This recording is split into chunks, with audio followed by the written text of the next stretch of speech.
Babu dzikri ba'da sholati.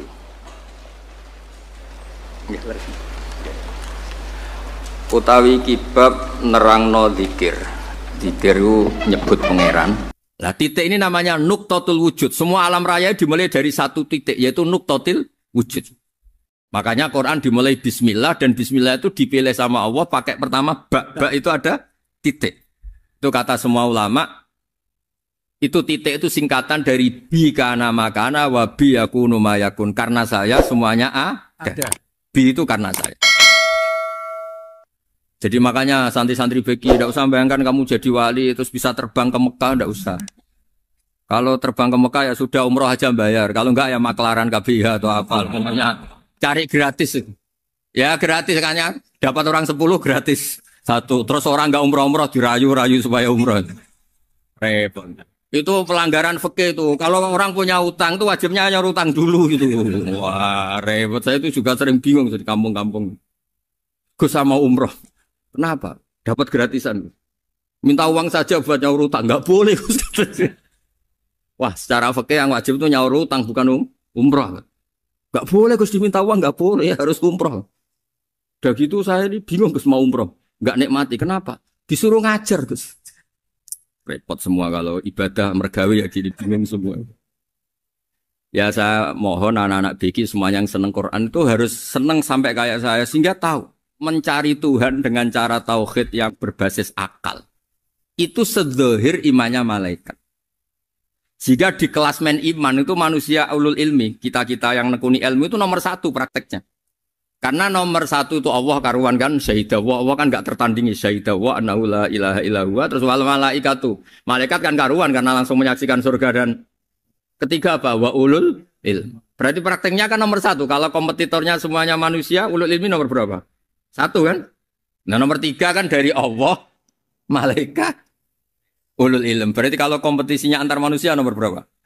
1 kan? Nah kenapa ulul ilmi di nomor 3 kan tapi dari Allah, malaikat, ulul. Kerennya kayak apa? Karena cara iman ulul ilmi itu enggak ada ragunya sama sekali. Kamu ragu enggak kalau 2 itu cabang dari 1, asalnya 1? Enggak pernah ragu kan? Semua gambar seruat apapun dimulai dari 1 titik, ragu enggak? Enggak kan? Nah imannya umatnya Nabi karena dipandu oleh Quran itu seyakin itu, sehakul yakin itu. Nah itu terus Jubair bin itu jadi iman. Am khuliqu min ghairi syai'in am humul khaliq. Terus kata Allah lagi, kalau kamu tidak percaya saya yang bikin langit bumi ya gampang dong. Kamu saja yang ngomong kalau kamu yang bikin. Paling orang sepakat kamu stres. Terus hanya ayat gitu, am khalaqus samawati wal ard. Kalau kamu tidak yakin Allah yang bikin ya silakan Anda klaim saja kalau kamu yang bikin langit bumi. Bala yuqinun. Kamu juga gak mau kan dibilang stres. Ya, ini ngaji ilmu dulu, nanti bagian terakhir ijazah. Bismillahirrahmanirrahim. Ini riwayatul Bukhari. Haddatsana Abdullah bin Yusuf, haddatsana Les, haddatsana Sa'id al-Maqburi an Nabi Hurairah radhiyallahu anhu qala Nabi sallallahu alaihi wasallam. Ma minal anbiya'i nabiyyun illa qad u'tiya minal ayat ma mithluhu amana alaihil bashar. Wa innama kana alladhi utituhu wahyan awhahu wa ilayya fa arju an akuna aktsarahum tabi'an yaumal qiyamah. Dados kita tahu semua nabi itu punya mukjizat. Ya, semua nabi itu punya apa? Mukjizat. Mukjizat itu hal yang luar biasa yang memastikan manusia itu tidak bisa menyainginya atau menandinginya. Dan rata-rata mukjizat nabi dulu itu fisik. Misalnya ontanya Nabi Soleh itu kan onta tapi keluar dari batu, itu kan aneh. Aneh sekali. Atau tongkat Nabi Musa bisa simsalabim mengeringkan laut apa? Merah. Semua Nabi itu punya mukjizat dan semuanya berbentuk fisik. Kecuali mukjizatul Rasulullah Shallallahu Alaihi Wasallam itu berupa Al-Quran. Al-Quran itu konsep ilmiah. Terus kata Rasulullah Shallallahu Alaihi Wasallam, tapi saya karena Quran itu justru berharap pengikutku besar dan sampai hari kiamat. Sekarang kita logika ya. Andaikan kamu punya tongkatnya Nabi Musa, kalau kamu suka uang, kepikirannya dijual apa dipakai? Kalau kamu suka uang, pakai. Kalau kamu ahli suudon itu pikirannya ndak, ini asli ndak. Karena yang melihat di Turki itu ya sebagian gitu. Kalau yang suka perdukunan itu bayangkan tuh miliknya. Mungkin dipakai ngakali orang atau apa, pokoknya bayangkan tuh miliknya. Kalau yang kolektor pikirannya itu nanti ini laku berapa. Tapi kalau peneliti mungkin pikirannya itu ini asli apa ndak? Bukti aslinya apa? Repot lah. Lagi pula kalau kamu punya utang terus mau apa? Istri kamu marah mau apa? Kalau pakai tongkat. Nah, beda dengan mukjizatnya Quran itu semuanya apa? Ilmiah. Orang yang sedang harmonis dengan istri bisa pakai ayat di antara ayat-ayat Allah itu apa? Wa ja'ala bainakum mawaddatan warahmah. Nanti kalau ditakdir cerai, saya tidak menyarankan cerai. Kalau ditakdir cerai, itu masih dimotivasi sama Allah wa iya tafarraqa yughnillahu kullam min sa'ati. Jika suami istri itu cerai, jangan-jangan suaminya dapat istri lebih baik, istrinya nanti dapat suami lebih baik. Jadi yang masa lalunya ada keprahara. Kan banyak orang suaminya meninggal ketika nikah lagi ditanya, kangen sama suami pertama, alhamdulillah ini lebih baik.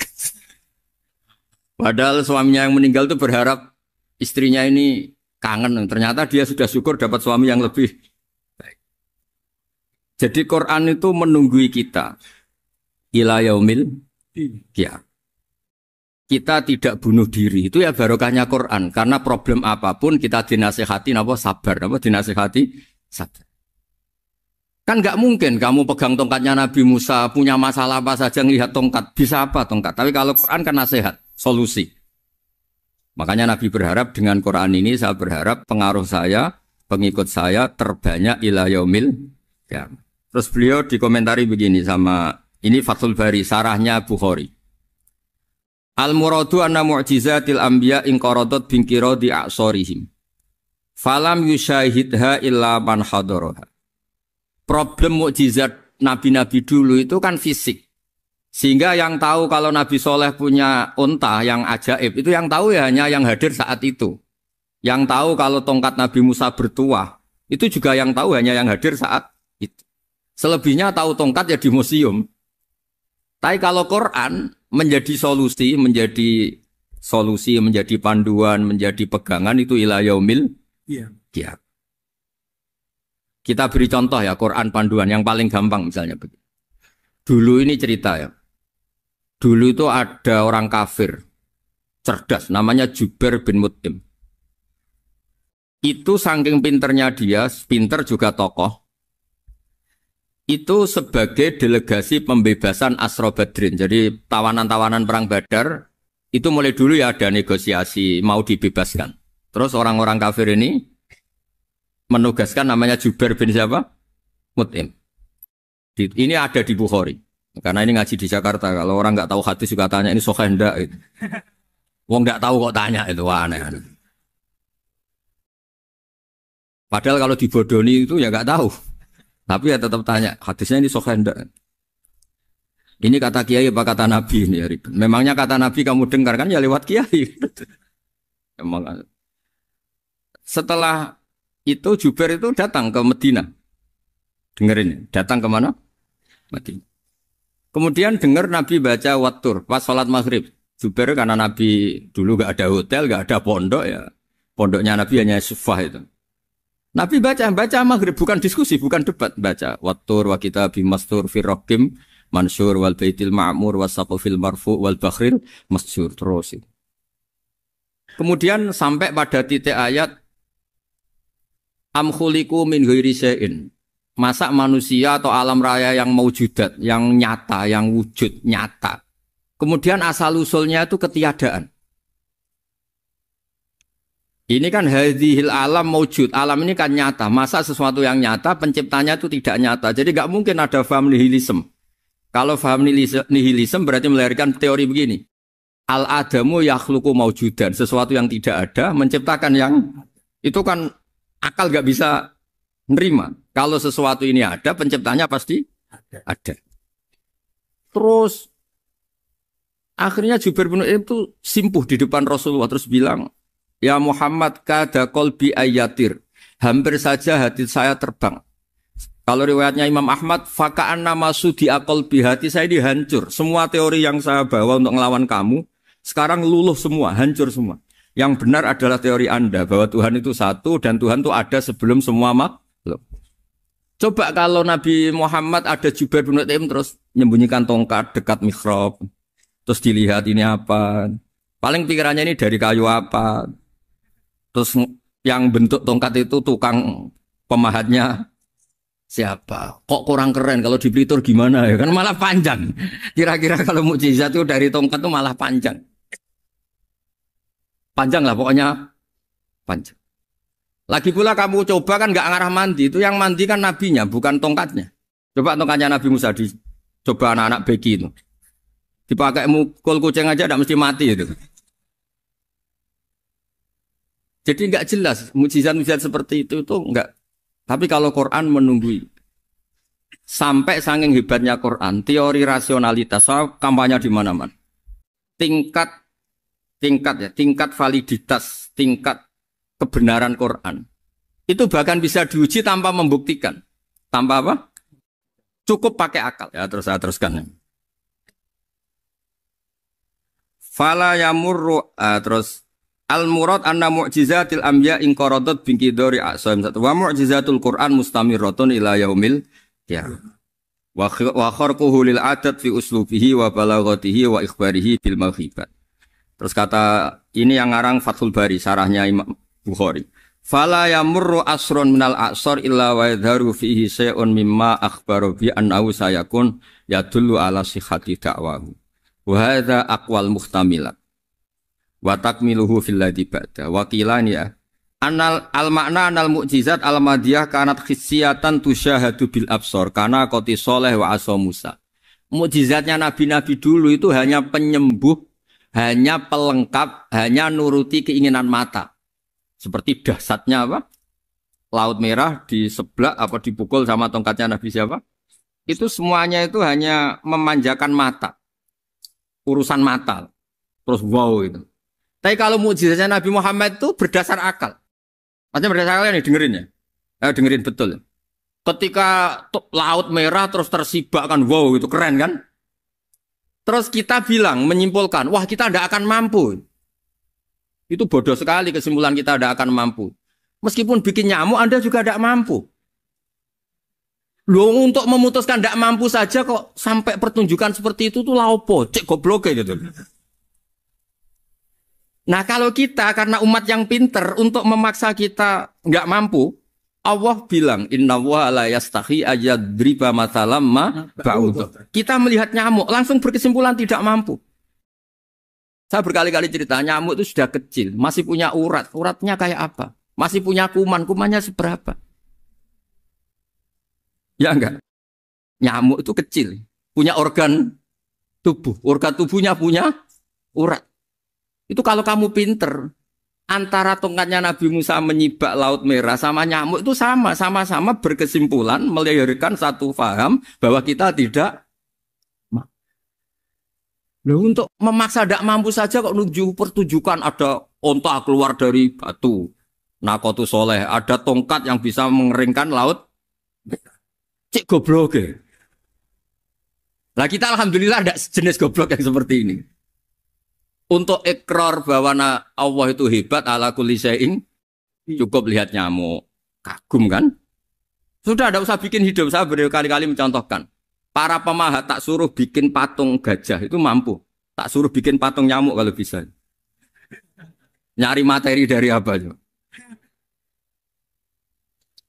Gampang mana bikin patung gajah sama patung nyamuk? Gajah, makanya Allah bikinnya contoh itu untuk ijaz itu pakai nyamuk bukan pakai gajah. Itu kalau ustadz-ustadz yang agak jorok malah contohnya nyamuk Gus. Itu kecil. Itu kayak apa? Di dalamnya dia hamil. Oh, itu anaknya kecil lagi, telurnya kecil lagi itu gimana itu cara bikin itu? Makanya di sini ini ada kitab Itqan itu komentarnya itu lucu. Ini kitab Al-Itqan karangannya Imam Suyuti. Ini persis komentar saya tadi ya. Kata Imam Suyuti pengarang kitab Itqan, wa ya imma khissiyah wa imma aqliyah. Jadi mukjizat itu ada yang fisik bisa dilihat indra, panca indra bisa dilihat akal. Wa aktsaru mu'jizati Bani Israil kanat khissiyah li baladatihim. Balada itu goblok. Wakil lati basairihim. Dasar wong goblok. Mukjizat kok ngenteni sing wow. Maksudnya dasar wong untuk ngakui Allah hebat saja kok nunggu halal yang seperti itu. Paham ya? Mergo likil lati napa aklihim. Wa aksaru mu'jizati hadil ummah aqliyatun li farati dzakaihim wa kamali afwahihim. Dan mukjizatnya umat ini semuanya berdasar akal karena sudah cerdas. Jadi andaikan kita melihat tongkatnya Nabi Musa menyibak Laut Merah dengan melihat nyamuk, kesimpulan kita sama. Sama-sama wow, sama-sama keren, sama-sama memastikan kita tidak mampu. Makanya terus Quran menerangkan ya wa ma min dabatin fil ardi wala ta'iri yatiru bi janahihi illa umamun amsalukum. Jadi keseharian kita lihat burung kok terbang. Itu sudah ayatun min ayatillah. Paham ya? Dados niki kudu bangga ditunggoni napa Quran, nggih ditunggoni napa Quran. Wa mu'jizatul Quran tusyahadu bil basirah fayakunu mayatabi'u li ajlihi aksar. Terus li annal ladzi yusyahadu bi aini ra'si yang qaridu bingkiradi musyahidi. Sesuatu yang tampilan dahsyatnya itu disaksikan mata, maka itu bisa habis. Era tongkat Nabi Musa seperti itu habis enggak? Bisa mengeringkan Laut Merah habis kan? Tapi era mukjizatnya Quran ila yaumil qiyamah. Ya contoh sosial, saya kembali lagi ke sosial.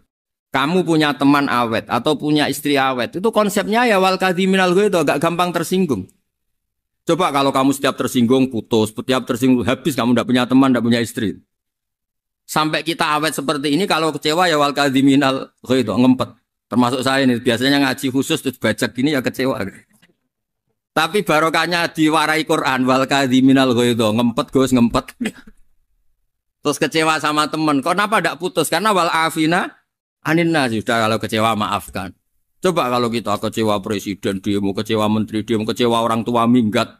Ya kalau dicari, kalau tidak kan malu. Saya itu punya teman tak tanya, kecewa besar sama bapak itu. Kenapa tidak minggat? Malu. Kenapa malu? Takut gak dicari. Itu orang tuh paling malu itu kalau keluar dari rumah nggak di. Saya punya teman lagi, saya ini takut mati Gus. Kenapa? Takut istri saya tidak nangis Gus. Itu kematian terburuk itu kalau mati tahu istrinya ada nangis, itu malu betul itu. Makanya jangan mati, pokoknya pastikan orang sekeliling ada nangis itu baru berani mati, kalau enggak jangan. Ya jadi mukjizatnya Nabi itu luar biasa. Nah ini terus saya teruskan ya, makanya mukjizat terbesarnya Nabi adalah Al-Quran. Karena Al-Quran itu cerita tentang hukum-hukum akal, cerita tentang logika-logika peradaban. Misalnya logika peradaban, contoh paling gampang. Di Quran itu ada sekian ayat yang Allah cerita peradaban. Misalnya wa ahsinu innallaha yuhibbul muhsinin. Itu dikutip, terus kemudian disimpulkan dalam peradaban. Kata Sayyidina Ali karramallahu wajhah ngendikannya gampang. Ahsin man syi'ta takun amira. Kamu berbuat baik saja sama seseorang, maka otomatis kamu akan jadi pemimpinnya. Ada orang nggak tamat SD, nggak tamat papa, gobloknya minta ampun. Tapi karena gaji seorang pakar, oh kamu tak gaji 1 bulan 1 miliar, perusahaan saya jadikan besar. Itu dikongkan ngalor ngidul ya nurut. Hanya karena dia ihsan. Terus wastaghni amman syi'ta takun nadhira. Saya ulang lagi. Wastaghni amman syi'ta takun nadhira. Dan kamu jangan butuh orang lain, siapapun dia, maka kamu akan setara. Misalnya ada menteri orang antri mau salim, tapi kamu tidak butuh kan tenang saja. Tapi kalau kamu butuh, habis kamu. Ya kan? Kamu tidak butuh seseorang, maka kamu posisinya akan setara. Kamu harus sopan karena punya utang jasa. Kalau nggak punya apa-apa kan setar. Ya enggak? Misalnya kamu jajar rektor atau jajar menteri, jajar apa saja. Kalau kamu tidak punya utang kan, kamu jajar menteri tidak punya utang. Sama jajar satpam tapi punya utang, takut mana?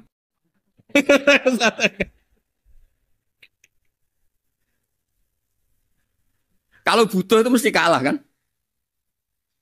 Ada pejabat misalnya nggak begitu cantik sama perempuan cantik yang kamu butuh ingin dicintai, takut mak. Padahal gak jelas orang ini pangkatnya apa. Gak jelas.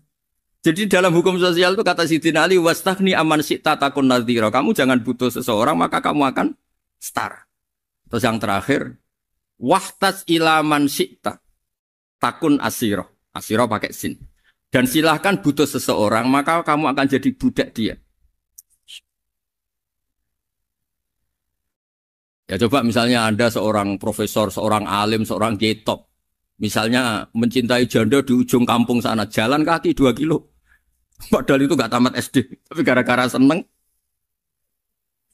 kacau kan? Logika kepangkatan hilang semua kan? Jadi itu hukum peradaban. Itu mewakili isi-isi sosial yang diterangkan Quran. Ya, jadi paketnya 3 tadi ya. Ahsin man syi'ta takun amiro. Kamu berbuat baik sama seseorang, maka kamu bisa memimpin. Wastaghni amman syi'ta takun nadhira. Kamu jangan butuh seseorang, maka kamu akan setara. Bok kamu ketemu orang terkaya di dunia. Yo ketemu orang terkaya di dunia, kamu jejer, kamu tidak butuh dia. Tenang kan bisa setara kan? Tapi kalau butuh harus sopan, ngajukan proposal, harus berakhlak karimah. Makanya sekarang Anda kok berakhlak kenapa? Ternyata mau nyalek. Biasanya Anda berakhlak kok berakhlak. Ada apa ini? Makanya guyonan di Rembang itu Beb Husein itu. Kalau ada orang mendadak sopan sama temannya, temannya curiga. Kok tumben sopan?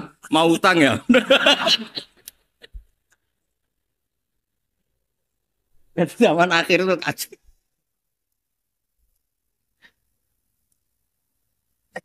Ya di semua daerah gitu ya sama Pak Rektor ya. Kalau ada teman biasanya nggak sopan kok sopan. Itu temannya curiga. Ini Pak Rektor UI ikut kaji. Kok tumben sopan, ada apa ya? Karena di mana-mana orang butuh itu pasti beretika. Kamu punya teman paling berdua. Kalau mau utang berakhlak gak? Atau misalnya kamu punya adik cantik terus punya teman berdua. Kalau cinta adik kamu berakhlak gak? Biasanya nggak sama sekali gak berakhlak. Gara-gara butuh menjadi berakhlak. Ya jadi hukum sosial itu ya kuncinya 3 tadi. Ahsin man syi'ta takun amiro. Wastaghni amman syi'ta takun nadhira. Terus wahtas ila man syi'ta takun asira. Kalau kamu butuh seseorang pasti kamu dibikin hina. Asir itu tawanan. Nah, Quran itu bicara sosial itu lengkap. Dan itu yang nunggui kita.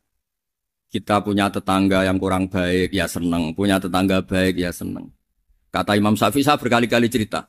Kok seneng semua Imam Syafi'i? Ya bagus lah. Kalau yang seneng saya enak lah. Dijak jagongan, dijak ngopi enak. Yang nggak seneng saya, gak ngarah utang. Uang itu nak, kamu punya tetangga gak seneng kamu. Aman kan? Aman. Gak akan pinjem uang kan, pinjem mobil. Uang gak seneng kok. Makanya Imam Syafi'i itu kalau ngedikan luar Syafi'i, diceritain orang. Ya Aba Abdillah bagiannya. Ya Aba Abdillah orang itu gak seneng kau. Bagus lah. Loh kenapa bagus?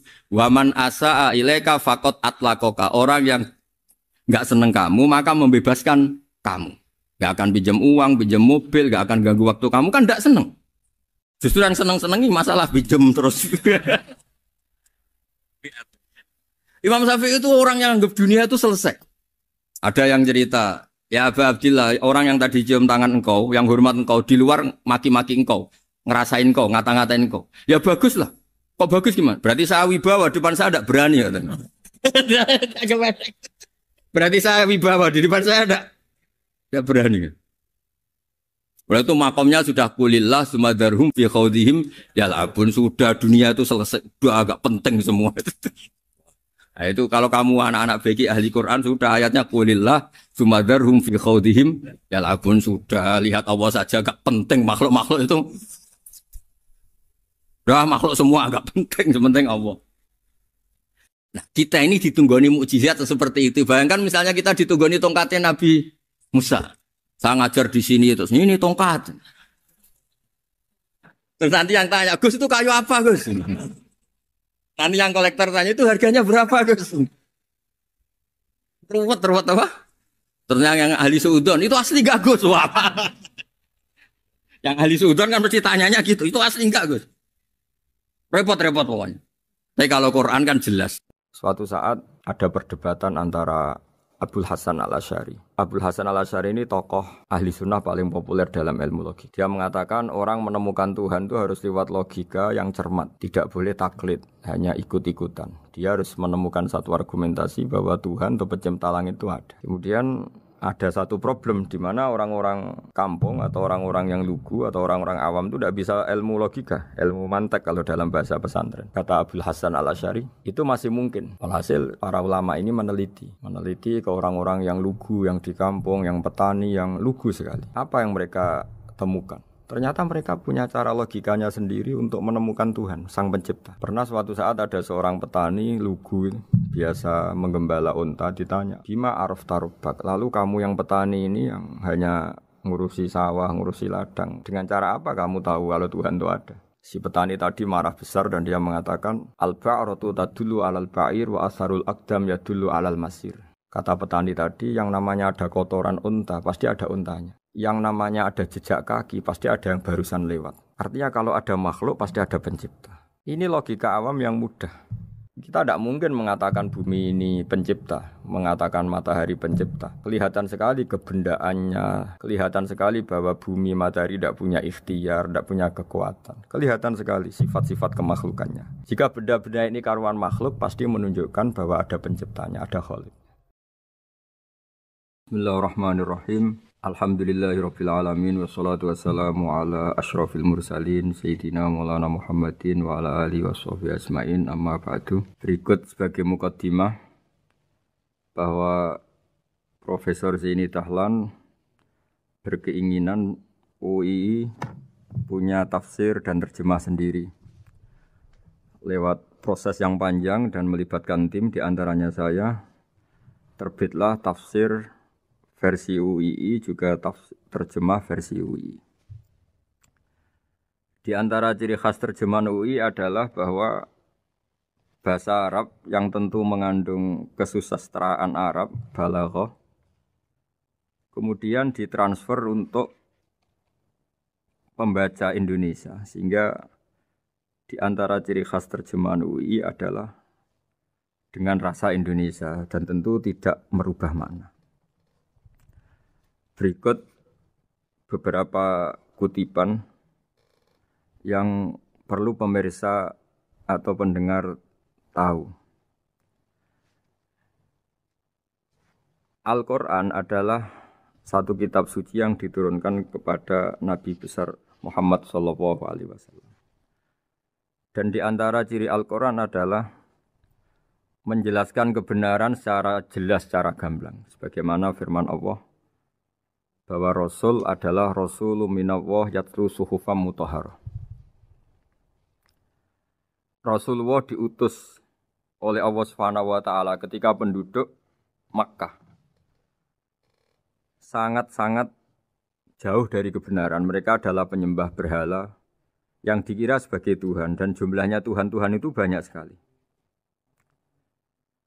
Suatu saat Rasulullah mendakwahkan bahwa Tuhan itu satu dan harus satu.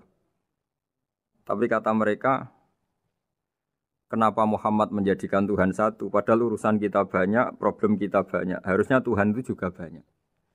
Ini yang diceritakan dalam surat Shad, Aja'alal alihata ilaha wahida inna hadza lasyai'un ujab. Bagaimana mungkin urusan kita yang banyak, yang harusnya butuh Tuhan banyak, kemudian menjadi hanya Tuhan satu. Lalu Rasulullah dengan sabar, dengan telaten memberi penjelasan. Dan ini yang disebut al-bayyinah, penjelasan yang sangat jelas, sangat gamblang, sangat rasional. Kata Rasulullah dalam sebuah hadis yang diriwayatkan dalam Musnad Ahmad, tagnya begini. Orang-orang yang menyembah selain Allah itu ibarat kama sali rojulin istaro abdan min kholisi malih biwarikin au dhahabin. Faja'ala ya'malu, mereka mau bekerja tapi wa yu'ti ghullatahu ila ghairi sayyidi. Fa ayyukum sarruhu ayyakuna abduhu kadzalik. Nabi lalu kemudian bikin analogi. Wahai masyarakat Mekah, bagaimana kalau Anda ini jadi seorang pembantu atau seorang budak lalu punya majikan banyak. Dan semua majikan Anda ini punya perintah yang beda-beda, punya selera yang beda-beda. Semuanya atasan Anda, semuanya majikan Anda. Apa Anda senang punya majikan yang banyak? Lalu mereka bilang, wah susah Muhammad kalau kita punya majikan banyak. Tuhan kamu adalah majikan kamu. Bagaimana kalau Tuhan banyak, punya perintah yang beda-beda, punya selera yang beda-beda? Kalian pasti akan kebingungan. Ya sudah Muhammad, normalnya Tuhan itu satu. Sehingga mereka tercerabut dari pemikiran bahwa Tuhan harus banyak. Ini yang dimaksud dalam surat Al-Bayyinah.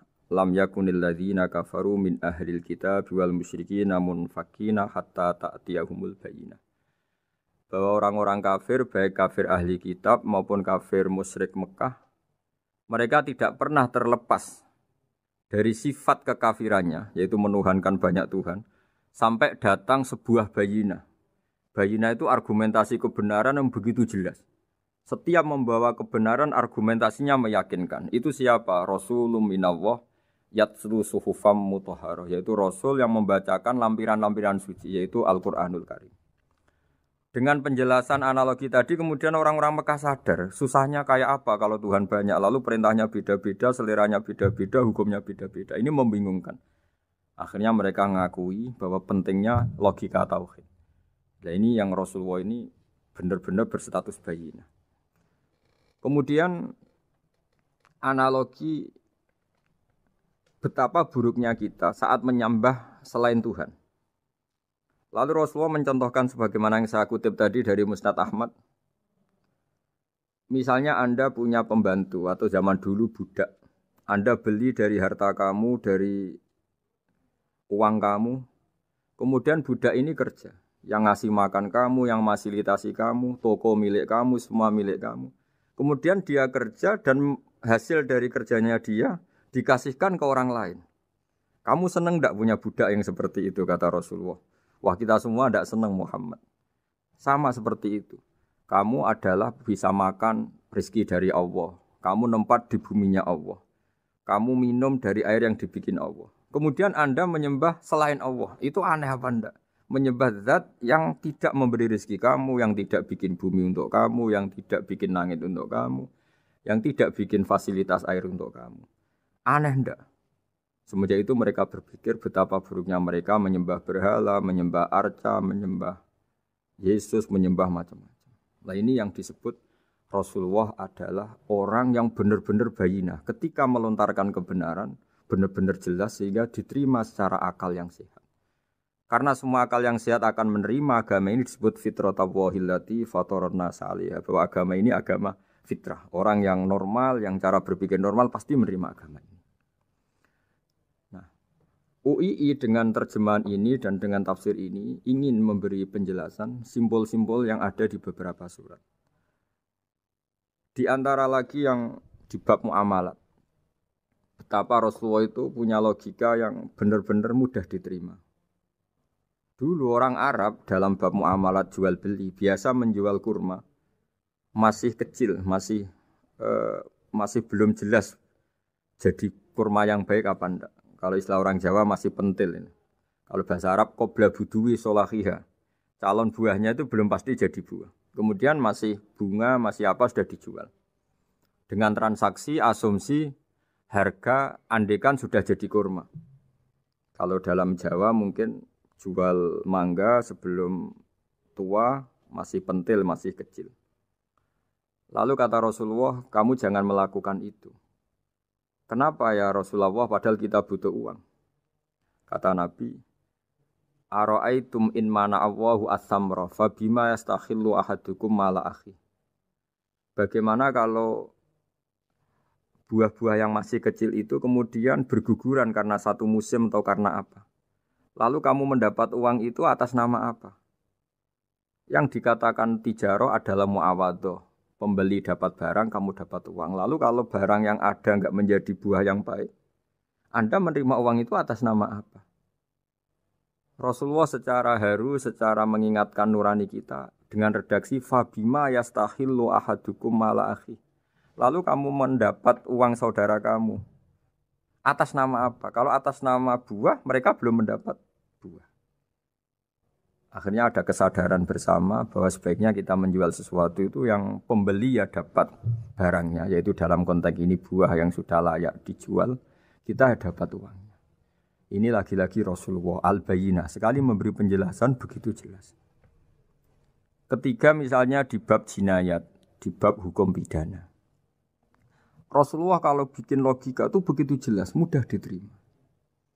Misalnya begini, suatu saat Rasulullah bersabda, Al-qatil wal maktul finnar. Orang yang membunuh dan yang dibunuh sama-sama di neraka. Tentu dalam konteks saling bunuh yang dalam kedzaliman. Lalu sahabat janggal. Ya Rasulullah, oke lah kalau pembunuh itu masuk neraka. Ini bagaimana mungkin yang dibunuh pun masuk neraka? Rasulullah dengan jelas, dengan bayinah, dengan hujjah, beliau menjawab, Innahu kana harison ala qatli sahibihi. Sebetulnya yang terbunuh pun mentalnya pembunuh. Karena dia sangat juga ingin membunuh saudaranya. Nasibnya saja yang menjadikan dia terbunuh. Hanya sahabat tahu, oh ya ternyata maktul dalam konteks duel adalah mentalnya qatil juga. Sehingga karena mentalnya qatil, dia tetap di neraka. Meskipun prakteknya dia menjadi maktul yang terbunuh. Nah ini yang dimaksud oleh Allah, bahwa Rasulullah ini bisa menghilangkan tradisi kemusyrikan, bisa menjungkir balikkan, menghancurkan kemusyrikan, karena Rasulullah bisa menjelaskan secara detail hatta ta'tiyahumul bayyinah. Bayyinah adalah Rasulun minallah yatslu suhufam mutahharah. Jadi ini yang insya Allah sebagai kajian kita, bahwa kita butuh sekian penjelasan untuk mengenang dan membuktikan bahwa Rasulullah adalah benar-benar al-bayyinah. Dari sekian contoh tadi, pendengar bisa tahu betapa agama ini mudah diterima oleh akal. Sehingga di beberapa ayat disebut agama ini liqaumi ya'qilun, liqaumi yatafakkarun. Agama ini bagi kaum yang bisa berpikir, agama ini bagi kaum yang mau berangan-angan. Dulu untuk menghilangkan kemusyrikan dengan logika kafir Mekah bahwa urusan kita banyak, harus Tuhan banyak. Itu panjang sekali. Di antaranya ada ayat yang spesifik tentang itu. Daraballahu mathalan rajulan fihi syuraka mutasyakisuna wa rajulan salamal lirajul. Hal yastawiyani masalah. Allah membuat satu perumpamaan, yaitu di surat Daraballahu mathalan rajulan fihi syuraka, di surat Zumar ayat 29. Allah membuat satu perumpamaan bagaimana andaikan Anda jadi seorang pembantu atau asisten. Lalu Anda punya majikan banyak yang seleranya beda-beda. Kemudian dibanding misalnya Anda jadi pembantu dengan satu majikan yang akhlaknya baik, komitmennya baik. Anda milih mana? Lalu orang-orang kafir Mekah menjawab, Muhammad tentu kita milih punya majikan satu yang baik. Kalau majikannya banyak kita jadi repot. Lalu mereka kata Rasulullah, ya sudah kalau gitu Tuhan kamu satu saja, jangan banyak, kalau banyak jadi repot. Terus mereka baru tersadar bahwa menuhankan Tuhan banyak itu salah dan resikonya lebih banyak. Ini disebut munfakina hatta ta'tiyahumul bayyinah. Mereka orang-orang musyrik enggak mau tercerabut dari akar kemusyrikannya sampai datang al-bayyinah. Sebuah bukti kebenaran yang begitu jelas, begitu nyata. Siapa kebenaran itu? Rasulun minallah yatslu suhufam mutahharah. Yaitu Rasulnya Allah yang membaca lampiran-lampiran suci. Lampiran-lampiran suci ini dalam bahasa Arab diikutkan wazan isim maf'ul disebut mushaf. Makanya kitab suci ini ditulis di sohifah. Kalau dalam bahasa Arab lampiran itu sohifah, dijamakkan kata jamaknya suhuf. Kemudian ketika dicetak, dijilid disebut mushaf. Sehingga alhamdulillah UII Universitas Islam Indonesia punya mushaf, punya terjemahan, punya tafsir. Ini diharapkan kita sebagai ulama, sebagai dai, sebagai ustadz bisa warasatul anbiya. Karena kata Rasulullah ala ulama warasatul anbiya. Saya kira demikian supaya pemirsa tahu, pendengar tahu bahwa betapa pentingnya menjelaskan secara bayyinah. Ini penting sekali karena sekarang pikiran di dunia itu macam-macam dan kita butuh energi untuk mengungkap lagi intisari dari sesuatu yang digulirkan atau dibahas Al-Qur'anul Karim. Sehingga Al-Qur'an ini benar-benar jadi ibrah, jadi teladan bagi kita semua. Jangan sampai karena kita lupa mengkaji Al-Qur'an sehingga hukum-hukum Al-Qur'an menjadi mandek. Kita harus terus mensosialisasikan supaya Qur'an ini hidup. Caranya gimana? Masyarakat dirangsang supaya tahu al-bayyinah. Contoh yang terakhir sebelum menutup perjumpaan kali ini, misalnya dulu orang kafir Mekah itu janggal. Karena mereka juga punya kajian bahwa Nabi itu bersyarat harus turunan dari bangsa Israel. Karena semua Nabi itu pasti turunan Nabi Ibrahim. Yaitu Nabi Ibrahim punya anak yang bernama Ishak. Ishak punya anak yang bernama Yakub. Yakub ini yang nanti punya anak Yusuf. Sehingga Yusuf bin Yakub bin Ishak bin Ibrahim.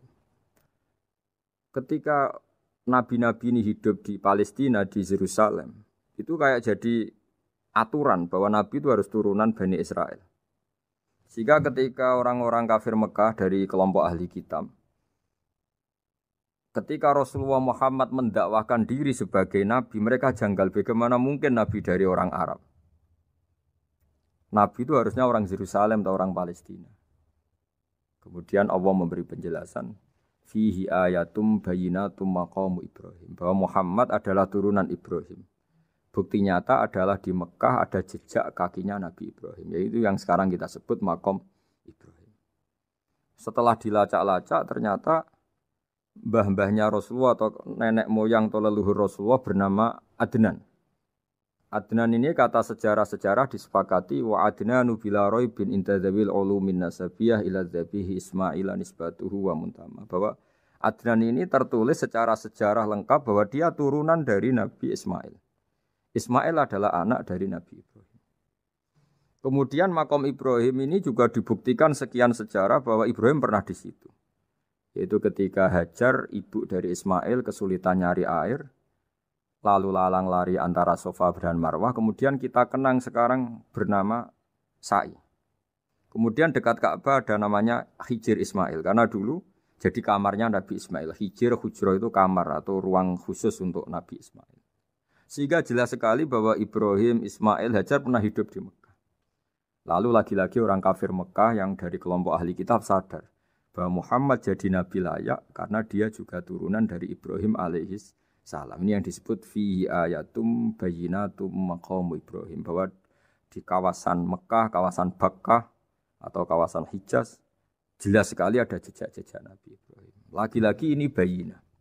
Nah, bayyinah ini yang bisa menghilangkan sifat kemusyrikan, sifat kekufuran. Karena lewat penjelasan yang panjang ini, kemudian benar-benar diketahui bahwa Muhammad jadi nabi itu sah.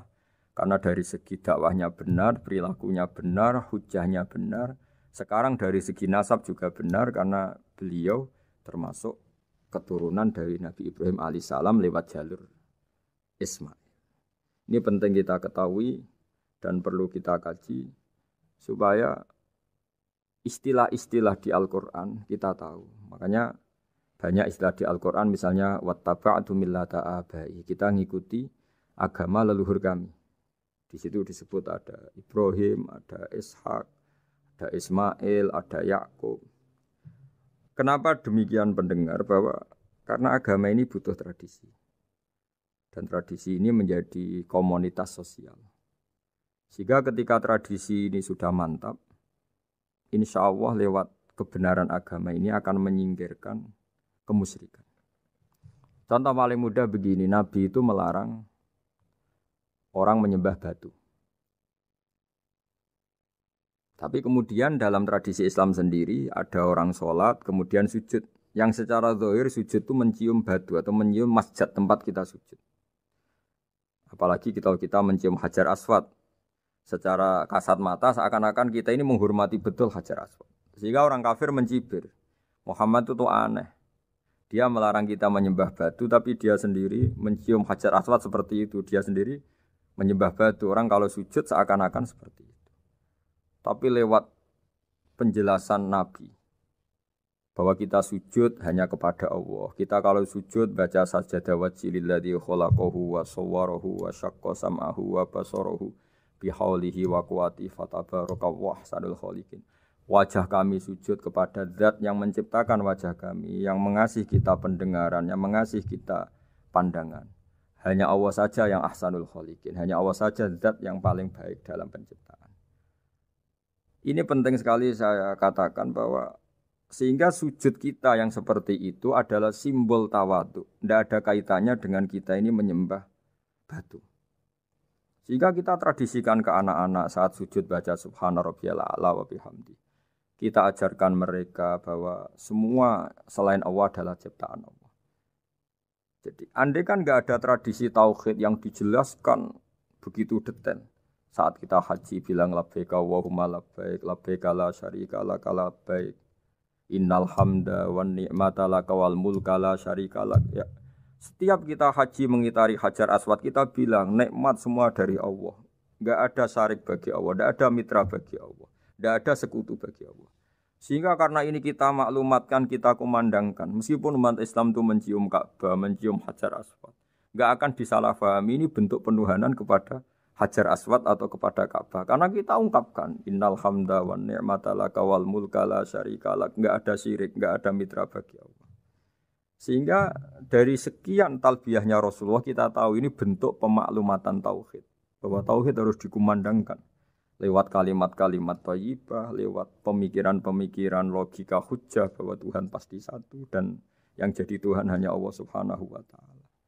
Karena andekan ini tidak dikumandangkan, kemudian ada ritual yang secara lahir kasat mata nyium Hajar Aswad, nanti seperti tuduhannya orang kafir bahwa Islam itu aneh melarang menyembah batu, tapi nyatanya ada ritual mencium batu. Sebab itu tidak menjadi aneh ketika Imam Bukhari termasuk rawi besar, termasuk hadis sahih yang meriwayatkan Sayyidina Umar atau Umar radhiyallahu anhu. Itu setiap mencium Hajar Aswad beliau berkomentar, saya tahu betul kamu hanya batu. La tadurru wa la tanfa. Tidak memberi madarat, tidak memberi manfaat. Kalau saja saya tidak melihat Rasulullah mencium kamu, maka saya tidak mau mencium kamu. Dulu di era itu ada momentumnya. Kenapa sih Umar radhiyallahu anhu atau sahabat Umar susah-susah memberi penjelasan seperti itu? Karena dulu masih ada salah paham bahwa mencium batu itu identik dengan misalnya menuhankan batu atau mendewa-dewakan batu. Sehingga Umar berutuh memberi penjelasan. Sayyidina Umar memberi begitu penjelasan detail bahwa kamu hanya batu yang tidak mandoroti, tidak manfaat. Tapi secara tradisi sunnah Rasul kamu dicium, ya saya ikut.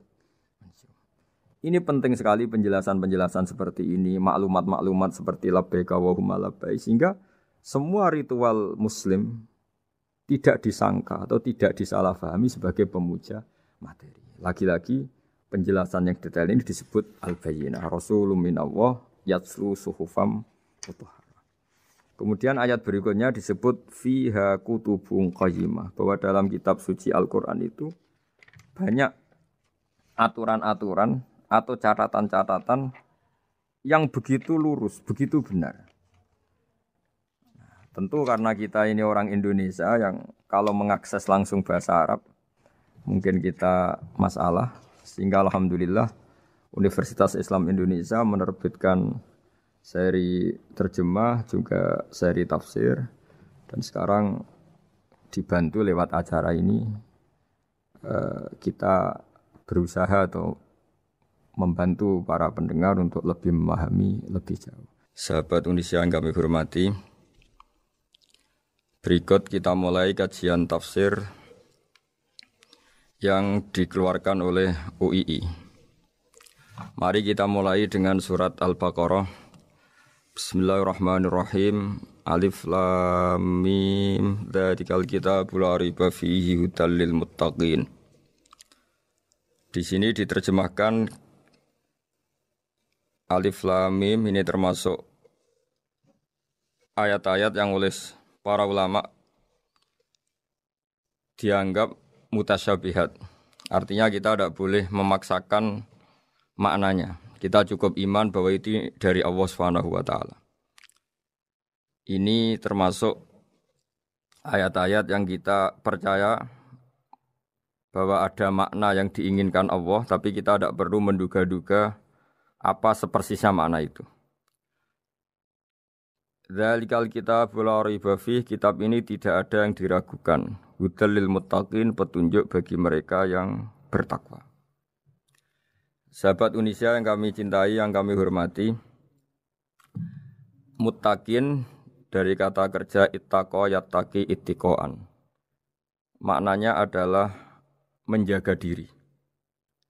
Ada 3 kelas muttaqin dalam terminologi para ulama, istilah yang dikeluarkan para ulama. 1, muttaqin orang yang menghindari perilaku syirik atau perilaku kekafiran. Sehingga menurut para ulama, apapun faseknya seorang mukmin, apapun kelirunya orang mukmin, misalnya pernah mencuri, pernah korupsi, pernah apa saja, masih dianggap mukmin karena dia masih bertauhid la ilaha illallah Muhammadur Rasulullah. Ini muttaqin yang paling kelas pokok, kelas bawah. Kemudian ada muttaqin kelas kedua, yaitu mereka menghindari dosa besar tapi tidak bisa menghindari dosa kecil. Misalnya bisa menghindari dosa zina tapi dia bisa menghindari dosa melihat perempuan yang bukan mahramnya, yang bukan halal bagi dia. Ketiga muttaqin paling ideal yaitu menghindari dosa besar, juga menghindari dosa kecil, bahkan menghindari sesuatu yang tidak penting. Ini yang dalam terminologi ulama disebut para wali atau para ulama. Yaitu yang dalam ayat ala inna awliya Allahi la khaufun alaihim wa lahum yahzanun. Ini penting kami jelaskan kelas-kelas muttaqin supaya bahwa mukmin tidak pernah keluar dari status iman meskipun dia pernah melakukan satu kesalahan besar. Karena yang dikatakan mukmin adalah siapapun yang meyakini kebenaran risalah Muhammad. Risalah yang dibawa Muhammad berarti dia mukmin. Soal dia melakukan dosa atau apa saja itu menjadikan dia fasik, tapi tidak keluar dari status mukmin. Ini yang dimaksud dalam sebuah hadis, man qala la ilaha illallah dakhalal jannah. Siapapun yang pernah melafadzkan la ilaha illallah iman, maka dia pasti nanti masuk surga. Kemudian ada beberapa pertanyaan dari para sahabat dengan masa lalu orang itu yang macam-macam, Nabi tetap menjawab meskipun dengan masa lalu yang macam-macam. Sebab itu perlu dikaji serius, sebagaimana ada yang ditafsir Sawi bahwa muttaqin itu dari kata kerja ittaqa yattaqi ittiqaan atau ittaqa yattaqi taqwan. Ini maknanya orang yang menjaga diri. Tentu menjaga diri ini ada yang kelas premium, kelas sempurna. Jadi sesuatu apa saja yang bahaya kita jaga, termasuk dosa kecil, melakukan hal yang tidak penting. Ada orang mukmin yang hanya bisa menjaga dari dosa kekafiran, dosa kemusyrikan. Ini pun dengan segala kesalahannya masih ada kemungkinan dimaafkan Allah. Karena Allah pernah berfirman, innallaha la yaghfiru ayyushraka bihi wa yaghfiru ma duna dzalika liman yasha. Allah tidak akan memaafkan dosa syirik, tapi Allah masih bisa memaafkan atau masih berkenan memaafkan dosa di luar syirik. Kemudian yang perlu mengerti oleh sahabat Indonesia adalah makna la raiba fihi. Ini yang perlu kami ungkap, bahwa Al-Quran ini tidak ada keraguan padanya. Tidak ada keraguan, ini yang mudah kita teliti karena kita orang Indonesia. Mungkin rasa-rasa sastra Arab enggak kental. Mari kita teliti dari segi makna, karena makna ini rasa dan rasa itu universal. Begini misalnya, dulu orang-orang kafir Mekah karena mereka penyembah berhala, penyembah Tuhan-Tuhan yang banyak, itu memprotes. Mereka memanggil tentu masih Muhammad, belum ya Rasulullah. Muhammad, kamu mengajak ke Tuhan berapa? Rasulullah menjawab, ke Tuhan yang satu. Lalu mereka bertanya, Muhammad urusan kita ini banyak, problem kita banyak. Tuhan banyak saja tidak bisa menyelesaikan apalagi satu Tuhan. Ini yang diceritakan dalam sebagian ayat disebut aja'alal alihata ilaha wahida inna hadza lasyai'un ujab. Bagaimana mungkin Tuhan itu satu? Harusnya Tuhan itu banyak karena urusan kita banyak. Lalu Rasulullah dengan bimbingan Tuhan, bimbingan Allah mendatangi mereka, kemudian Nabi menjelaskan, Tuhan itu adalah ketua kalian, Tuhan itu adalah pimpinan kalian.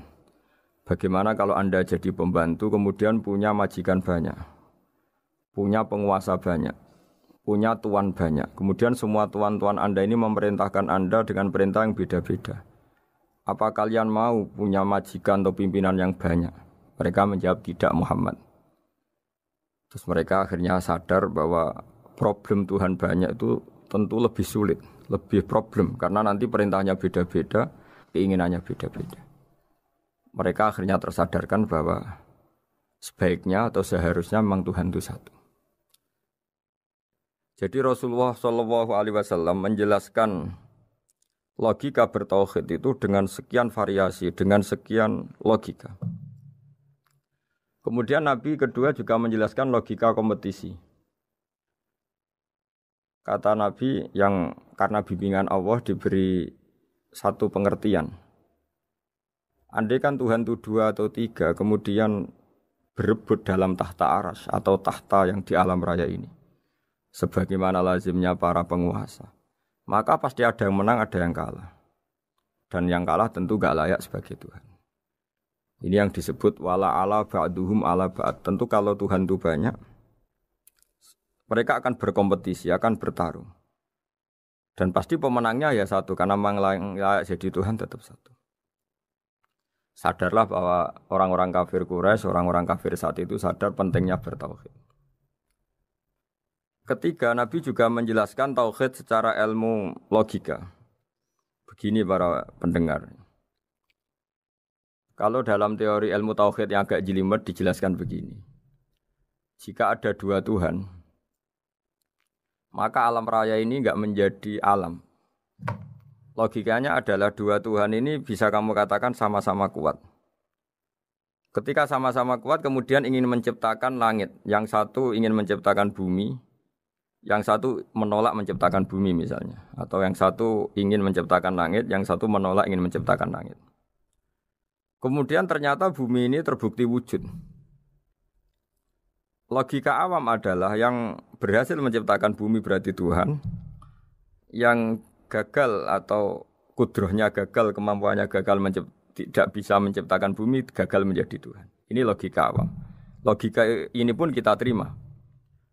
Tapi kalau menurut logika ahli tauhid, ahli pakar-pakar logika, cara berpandangan begini. Ketika Anda mengatakan ada 2 Tuhan yang sama-sama kuat, kemudian terbukti yang satu mampu menciptakan bumi, yang satu tidak. Bahasa Anda mengatakan sama-sama kuat ini sudah batal dari awalnya, karena terbukti bahasa Anda salah, sama-sama kuat ternyata yang satu tidak mampu. Sehingga dalam pikiran orang-orang ahli tauhid mengatakan membayangkan Tuhan saja itu enggak kebayang karena turunan kata ini pasti selalu salah. Karena tadi misalnya dikatakan andai kan ada 2 Tuhan, kemudian yang satu mampu menciptakan bumi, yang satu enggak. Padahal Anda tadi bilang sama-sama kuat, ternyata terbukti yang satu enggak kuat. Berarti kata Anda sama-sama kuat ini salah. Ini pula yang diajarkan Rasulullah lewat bimbingan Allah, lewat wahyunya yang disebut Lau kana fihi ma alihatun illallahu la fasadata. Karena kalau ada 2 Tuhan pasti kamu sifati sama-sama kuat. Ternyata sifat sama-sama kuat ini batal demi hukum karena ternyata yang satu tidak mampu menciptakan bumi. Atau kamu sifati 2 Tuhan ini sama-sama lemah. Itu tidak mungkin lagi karena ternyata bumi ini terbukti wujud. Pasti penciptanya ini tidak yang sangat kuasa. Jadi logika-logika tauhid sedemikian dibangun oleh Rasulullah lewat bimbingan Allah Subhanahu wa taala. Logika keempat supaya kita iman dan tambah kuat imannya adalah logika yang mudah dicerna oleh kebanyakan orang atau yang bisa diindra. Begini misalnya dalam sebuah ayat di surat Al-Kahfi, kemudian di awal surat Al-Ahqaf, kemudian di sebagian surat At-Tur ada penjelasan begini. Ketika Rasulullah mengajak manusia menyembah Allah, kemudian orang-orang kafir tanya, lalu Tuhan kamu siapa Muhammad? Tuhan saya adalah Allah menciptakan langit bumi. Terus mereka berandai-andai, ada Lata, ada Uzza, ada Manat, ada Hubal. Itu Tuhan-Tuhan kami. Terus Rasulullah bertanya, apakah Tuhan-Tuhan yang kamu sembah itu memberi kontribusi saat langit dan bumi diciptakan? Mereka menjawab, tidak Muhammad, itu Tuhan-Tuhan yang kami bikin. Begitu juga asumsi tentang Tuhan-Tuhan yang lain. Apakah Isa ikut menciptakan bumi atau menciptakan langit? Tentu jawabannya tidak. Karena Isa lahir di bumi, orang tahu tanggal lahirnya, tahu tahunnya, dan sebelum ada Isa juga sudah ada bumi. Sehingga untuk menetapkan tauhid, berkali-kali Quran tanya, Amman khalaqas samawati wal ardo, siapa sih yang menciptakan langit bumi? Siapa sih yang menurunkan air dari langit? Siapa yang mengatur ini, itu. Akhirnya mereka menjawab, itu semua Allah Muhammad. Begitu juga kemungkinan setan misalnya. Setan itu fisik atau makhluk atau apa saja yang tidak kita lihat. Kemudian setan itu lewat rayuannya, lewat tipu dayanya ingin disembah. Kata Allah menjelaskan ini, ma asyadduhum khalqas samawati wal ardi wala khalqa anfusihim. Kamu tidak perlu takut sama setan atau apalagi menuhankan setan. Setan itu tidak yang punya reputasi menciptakan langit dan bumi. Bahkan setan tidak bisa menciptakan dirinya sendiri. Ini menjadi pengetahuan bagi kita betapa bagi pakar-pakar tauhid, ahli tauhid, ketika setan nyatanya diusir dari surga, itu pun versi mereka. Versi mereka pun mengatakan seperti kita bahwa setan itu diusir dari surga dan ya keluar dari surga. Kalau setan itu Tuhan, tentu diusir gak mau, karena di surga itu nikmat. Ketika setan diusir dari surga ya keluar, dia juga jadi makhluk yang hina dina. Berarti dia tidak punya kekuasaan, bahkan pada dirinya sendiri. Dipaksa keluar dari surga ya keluar, dipaksa menjadi ahli neraka ya jadi ahli neraka, dipaksa jadi apa saja juga dia akan jadi seperti yang dipaksakan. Ini menunjukkan bahwa setan adalah tahta kudratillah, tahta qahrillah, tahta satwatillah, bahwa setan pun dalam kendali kekuasaan Allah. Makanya Allah mengatakan kamu tidak usah menyembah setan, tidak usah nurut sama setan. Setan itu lemah sekali. Karena faktanya dia tidak bisa memaksakan keinginannya. Ini yang oleh Allah disebut dalam firman-Nya inna kaidas syaitani kana dhaifa. Setan itu lemah sekali. Ini perlu saya sampaikan ke para pendengar Unisia bahwa bertauhid itu ada sekian logika. Logika kelima adalah logika orang awam. Awam sekali. Suatu saat ada perdebatan antara Abul Hasan al-Asy'ari. Abul Hasan al-Asy'ari ini tokoh ahli sunnah paling populer dalam ilmu logika. Dia mengatakan orang menemukan Tuhan itu harus lewat logika yang cermat. Tidak boleh taklid, hanya ikut-ikutan. Dia harus menemukan satu argumentasi bahwa Tuhan atau pencipta langit itu ada. Kemudian ada satu problem di mana orang-orang kampung atau orang-orang yang lugu atau orang-orang awam itu tidak bisa ilmu logika, ilmu mantek kalau dalam bahasa pesantren. Kata Abu Mansur, kata Abul Hasan al-Asy'ari, itu masih mungkin. Walhasil para ulama ini meneliti ke orang-orang yang lugu, yang di kampung, yang petani, yang lugu sekali. Apa yang mereka temukan? Ternyata mereka punya cara logikanya sendiri untuk menemukan Tuhan, Sang Pencipta. Pernah suatu saat ada seorang petani lugu, biasa menggembala unta, ditanya, Bima araf tarubak, lalu kamu yang petani ini yang hanya ngurusi sawah, ngurusi ladang, dengan cara apa kamu tahu kalau Tuhan itu ada? Si petani tadi marah besar dan dia mengatakan al-ba'ratu tadullu 'alal ba'ir wa asharul aqdam yadullu 'alal masir. Kata petani tadi yang namanya ada kotoran unta pasti ada untanya. Yang namanya ada jejak kaki pasti ada yang barusan lewat. Artinya kalau ada makhluk pasti ada pencipta. Ini logika awam yang mudah. Kita tidak mungkin mengatakan bumi ini pencipta, mengatakan matahari pencipta. Kelihatan sekali kebendaannya, kelihatan sekali bahwa bumi matahari tidak punya ikhtiar, tidak punya kekuatan. Kelihatan sekali sifat-sifat kemakhlukannya. Jika benda-benda ini karuan makhluk, pasti menunjukkan bahwa ada penciptanya, ada khalik. Dalam logika Bedui tadi, si Bedui tadi, kalau ada kotoran sapi, pasti ada sapinya. Meskipun sapinya sudah sekarang nggak terlihat, mungkin sudah jalan kemana. Sama, kalau ada jejak kaki, meskipun orang yang tadi lewat sudah kita nggak tahu, tapi kita pasti tahu, pasti ada yang lewat. Ini yang dimaksud dalam bahasa Arab, al-ba'ratu tadullu 'alal ba'ir, kalau ada kotoran sapi atau kotoran unta, pasti ada untanya. Wa atharul aqdam yadullu 'alal masir, kalau ada jejak orang lewat, pasti tadi ada orang lewat. Nah, semua metode ini digunakan semua oleh Rasulullah. Logika yang bagi intelektual, logika bagi kaum awam, logika bagi kaum menengah. Ya tidak awam, tidak intelektual. Semuanya digunakan. Semuanya jadi media untuk memastikan bahwa logika tauhid ini logika pilihan. Logika yang benar-benar logika. Sehingga dalam banyak ayat disebut agama ini liqaum yaqilun, liqaum yatafakkarun. Bagi kaum yang bisa berpikir, bagi kaum yang punya akal. Lalu kemudian kami teruskan alladzina yu'minuna bil ghaibi. Ini kata ghaibi bukan kayak dalam bahasa Indonesia misalnya setan atau hantu disebut barang gaib. Kata ghaibi dalam bahasa Arab adalah perbandingan atau lawan kata dari al-musyahad yang bisa disaksikan langsung lewat indera.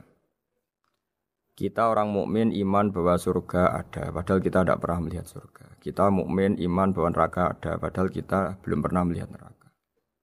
Ini sesuatu yang maghoba anil absor, yang mata kita tidak melihat, fisik kita tidak menyentuh. Kita pun iman. Asal sesuatu itu mansus ya, dikatakan secara eksplisit oleh Quran dan hadis. Kalau dalam bahasa usul fikih disebut al-mansus. Ciri mukmin diantaranya adalah yang paling pokok alladzina yu'minuna bil ghaibi. Iman dengan sesuatu yang enggak kelihatan. Lalu kemudian para ulama cara pandang beda-beda. Bedanya bukan karena mereka bertentangan enggak, tapi ini menurut kelas rasa yang berbeda-beda. Bagi orang-orang sufi, Allah itu tidak bisa dikatakan al-ghaib, sesuatu yang enggak kelihatan. Karena Allah itu begitu jelas, az-zahir. Kata orang sufi, Allah itu zahir. Begitu juga dalam Asmaul Husna disebut Allah itu az-zahir. Begitu jelas. Karena orang yang akalnya mapan, hatinya mapan, melihat satu lemari yang bagus, pasti langsung mensifati bahwa pembuatnya adalah orang yang hebat. Orang yang melihat mobil mewah atau pesawat yang canggih, pasti kepikiran pertama adalah pasti pembuatnya canggih. Sehingga eksistensi pembuat pesawat itu adalah orang hebat, itu langsung tertanam ketika melihat pesawat itu hebat. Bagaimana mungkin seseorang ragu akan kehebatan pembuat pesawat ketika melihat detail-detail pesawat? Pasti langsung kepikiran kalau pembuatnya itu hebat. Memutuskan bahwa pembuat pesawat hebat itu tidak harus ketemu yang membuat, juga tidak harus melihat. Tapi akal kita pasti meyakini pembuatnya itu hebat. Berarti keputusan menyimpulkan bahwa pembuatnya hebat adalah az-zahir begitu jelas. Begitu juga langit dan bumi, matahari semuanya tertata rapi. Air dengan fungsi manfaat yang sebegitu hebat, oksigen, semua tanaman, buah-buahan. Meskipun kita tidak pernah melihat Tuhan, tapi akal kita, nurani kita pasti berkeyakinan dan tahu betul pasti pembuatnya itu zat yang super hebat, super bijaksana. Sehingga dalam kategori ini Allah tidak bisa dikatakan sesuatu yang enggak tersentuh, yang enggak terjangkau. Allah itu az-zahir begitu jelas. Sehingga di antara Asmaul Husna disebut az-zahir. Sebab itu saya menganjurkan atau saya punya saran bahwa alladzina yu'minuna bil ghaibi itu contoh paling mudah itu kayak surga, kayak neraka. Kalau Allah sendiri itu az-zahir, mudah diketahui. Karena tadi orang yang melihat pesawat canggih pasti saat itu juga berkeyakinan dan itu pasti benar, pasti pembuatnya juga canggih. Nah, di sini disebut alam raya ini ayat, semuanya itu bukti kekuasaan Allah. Dalam syair-syair orang sufi masyhur sekali itu wa fi kulli syai'in lahu ayatun yadullu ala annahul wahidu. Setiap sesuatu kejadian di alam raya adalah bukti keesaan Allah, bukti eksistensi Allah Subhanahu wa taala. Sehingga dalam satu kisah normalnya orang itu paling tahu itu dengan dirinya sendiri. Karena dia adalah dia. Tapi kalau Imam Sibawayh seorang pakar nahwu mengatakan a'raful ma'arif Allah. Di alam raya ini yang paling mudah dikenali itu ya Allah, pencipta. Karena andai kan kita sendirian di hutan, kemudian kita mulai punya akal. Kita mungkin tidak tahu diri kita ini siapa. Tapi setidaknya kita langsung menyimpulkan bahwa kita tidak bisa menciptakan diri kita sendiri. Ketika kita berkesimpulan tidak bisa menciptakan diri kita sendiri, pasti kita terus berkesimpulan ada di luar kita yang menciptakan kita. Nah, sebab itu kenapa sifat mencipta ini yang pertama kali dikenalkan oleh Allah kepada nabinya untuk dikenalkan kepada umatnya. Yaitu disebut Iqra bismi rabbikal ladzi khalaq. Muhammad, bacalah dengan nama Tuhanmu. Sifat Tuhan yang paling mudah dikenali oleh siapapun adalah sifat pencipta. Karena ketika seseorang yakin dia lahir sudah ada bumi, dia lahir sudah ada langit, dia pasti akan tahu bahwa dia ada penciptanya. Sehingga paling mudah mensifati Allah atau mensifati Tuhan adalah bismi rabbikal ladzi khalaq. Terus kemudian di antara ciri orang baik adalah wa yuqimunas shalat. Kemudian beriman kepada yang gaib, menegakkan salat. Kata menegakkan adalah dari kata menjaga aturan-aturan atau sesuai aturan-aturan salat.